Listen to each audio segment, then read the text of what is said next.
Tyler Reddick is your Daytona 500 champion. I've said it a couple of times this week on the couple of shows that I do and some of my shorts that I've done throughout the week, but I'll say it again if no one has heard. No matter what perspective you look at this victory, it's a beautiful moment for those people, for the sport. No matter what way you look at it, obviously Tyler Reddick winning the race, from his perspective, he had a really tough year last year, didn't win a race last year, had probably his worst season since becoming a professional race car driver in any series, whether that's Truck, O'Reilly, or the Cup Series. It was probably his worst season that he's had in quite a long time. Also had a very difficult season when it came to his personal life with his son Rookie having all the health issues that he had. It sounds like Rookie's gotten a lot better since last season. If I remember correctly, it was some cardio issues, some respiratory issues that he was dealing with. So that's really good for the Reddick family to get the Daytona 500 after all of that. Take a look at the Michael Jordan perspective. Michael Jordan's an American icon, one of the best American athletes of all time. Anybody in the world knows who Michael Jordan is, and he just got himself another ring winning the Daytona 500. You have the Denny Hamlin perspective. Denny Hamlin just went through the offseason of hell because he had everything that happened in the championship race and him feeling the way he did after that race. Like you had Kyle Larson on stage celebrating his championship, and then also giving his flowers to Denny Hamlin. They pan the camera to Denny Hamlin. I know all of you have seen the shot of Denny Hamlin just with the most blank, like depressed face I've probably ever seen. Just being like, I should have been up there celebrating. And he even went on about it in his newest episode of Action Detrimental. He brought all those feelings back up. It seemed like during that as well. Everything that happened with his family, obviously. He lost his dad in a house fire.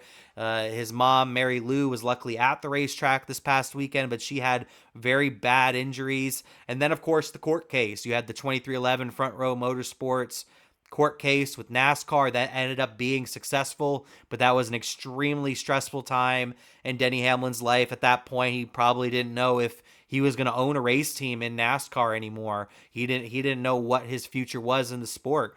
And boom, it worked out for him when it came to that part of the offseason, but a very difficult offseason. So a beautiful moment for Hamlin winning his first 500 as an owner. And then obviously the 2311 perspective with the court case itself. Just a great moment, I'd say, for all four winning the Daytona 500. Great promotion for the sport. Obviously, there's some negative promotion, and everybody that's sending around that video of Michael Jordan messing with Tyler Reddick's son, Bo, screw you. You're a piece of shit. And y'all just want clicks. And that's what I'm seeing when it comes to that video. But there's also a lot of people out there talking great about NASCAR. A lot of people that were at the racetrack. We're getting on Sports Center right now. We're getting shown all over the place. Scott Van Pelt. Scott Van Pelt was talking about us. He might have mispronounced Tyler Reddick's name, but Scott Van Pelt, SVP himself, was talking about us. So it was overall, I'd say it was an amazing night and an amazing week so far for NASCAR. I don't know if Tyler Reddick has gotten any sleep yet. He's been traveling everywhere, doing every show you could imagine.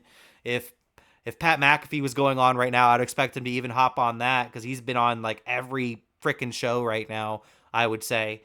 I want to get the boys' thoughts on this from front to back. How did you feel about the celebration? How did you feel about Reddick winning? All the perspectives that we have for this beautiful win. All four 2311 drivers pulled up into victory lane to congratulate MJ and, of course, Tyler Reddick.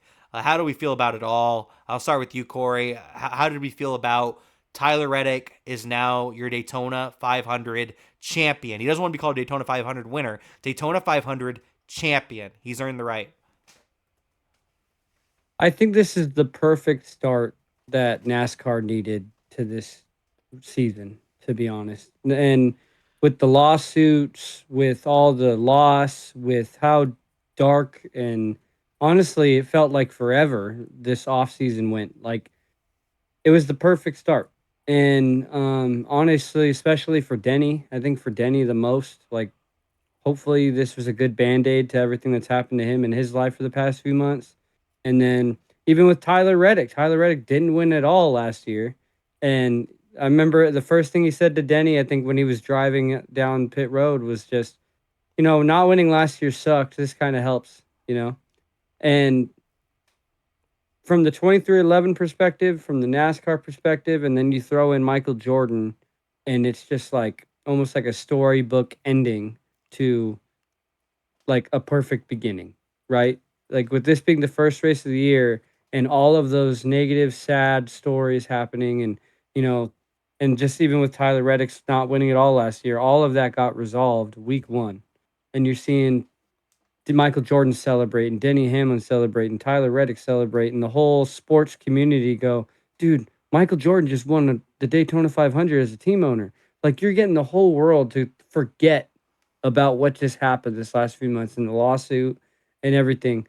And we're going straight into look at this sport now. Look at what it could be. Look at Michael Jordan having a blast with NASCAR of all things. Like, I don't know, to me it's the perfect way to start a news story. One thing that I also thought that was pretty cool that I didn't really know about was I didn't know that Brad Doherty and Michael Jordan were teammates at UNC.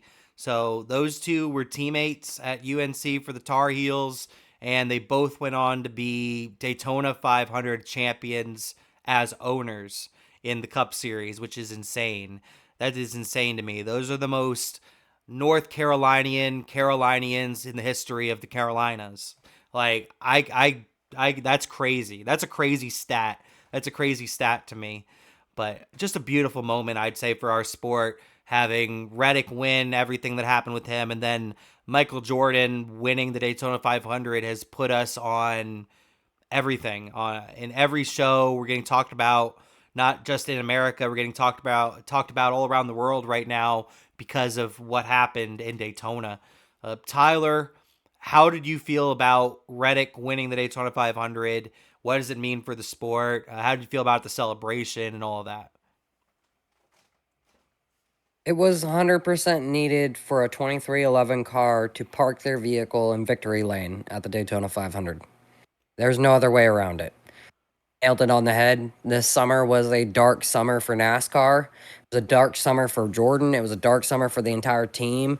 I mean, if you weren't mad at NASCAR, you were mad at Jordan. If you weren't mad at Jordan, you were mad at NASCAR. So there's a way to for all of that just to come to a nice close and just put that box under somebody's bed and not bring it up for another 20 years until we go, hey, do you remember when Jordan fixed NASCAR because they sued him? Like, this finally just closes it all down and proves to everybody that Jordan wasn't just suing NASCAR because he couldn't make money because his team couldn't win.